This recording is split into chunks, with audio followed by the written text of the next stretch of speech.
కీర్తనలు 56వ అధ్యాయము 8వ వచనం. నా కన్నీళ్లు నీ బుడ్డిలో నుంచబడి ఉన్నవి, అవి నీ కవిలలో కనబడును కదా. ఇక్కడ మన యొక్క కన్నీరుని, దాని యొక్క విలువను మాట్లాడుతూ ఉన్నాడు. నా కన్నీళ్లు నీ బుడిలో ఉంచబడి ఉన్నవి అని దావీదు చెప్తూ ఉన్నాడు. మన కన్నీరు ఎంతో విలువైనది, వాటిని వృధా చేయకూడదు. మనము దేవుని దగ్గర మనము కన్నీరు కార్చినట్లయితే ఆ యొక్క కన్నీటిని దేవుడు తన కవిలలో, ఆయన బుడ్డిలో ఆయన దాచుకుంటాడంట. మన కన్నీటిని ఆయన లెక్కపై చుక్కకు కూడా ఆయన న్యాయం చేస్తాడు.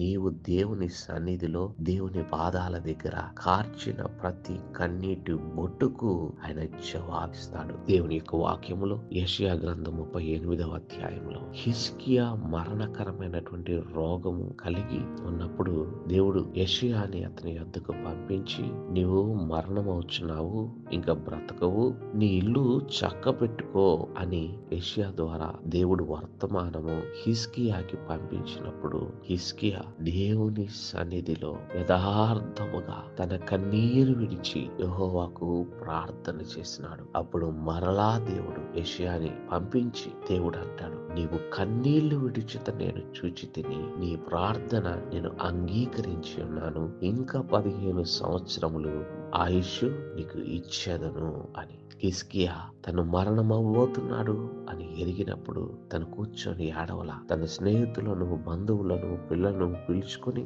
వారి యొద్ద ఏడవలేదు. హిజ్కియా తన కన్నీటిని వృధా చేయలేదు. ఆయన నేరుగా దేవుని పాదాల దగ్గరికి వెళ్లి తన కన్నీరు విడిచి దేవుని కృప కొరకు మొరపెట్టినాడు. అప్పుడు దేవుడు, నీవు కన్నీరు విడుచుట చూచి తిని, నీ ప్రార్థన నేను అంగీకరించి ఉన్నాను అన్నాడు. కాబట్టి నీ కన్నీటిని మనుషుల దగ్గర ఒంటరిగాను, అనవసరమైనటువంటి వ్యర్థమైన వాటి కొరకు వృధా చేయక, పరిశుద్ధత కొరకు, రక్షణ కొరకు, విమోచన కొరకు, జనుల యొక్క రక్షణార్థమై, దేవుని రాజ్యం నిమిత్తమై నీవు కన్నీరు కార్చినట్లయితే ఆ కన్నీటి యొక్క ఫలము పరలోకంలో చూడగలవు. దేవుని యొక్క మహాశక్తి నీ యొక్క కన్నీటికి జవాబిస్తుంది. కాబట్టి వృధా చేయవద్దు, నీ కన్నీరు విలువైనది. ప్రార్థన చేసుకుందాం. పరిశుద్ధుడా, ప్రేమ కలిగిన మా దేవ, ఈ పరిశుద్ధ నామానికి వందనాలు. వ్యర్థమైన వాటి కొరకు కన్నీరు కార్చక నాయన తండ్రి, నిత్యత్వమైనటువంటి వాటి కొరకు, నీ రాజ్యము కొరకు నాయన కన్నీరు కార్చి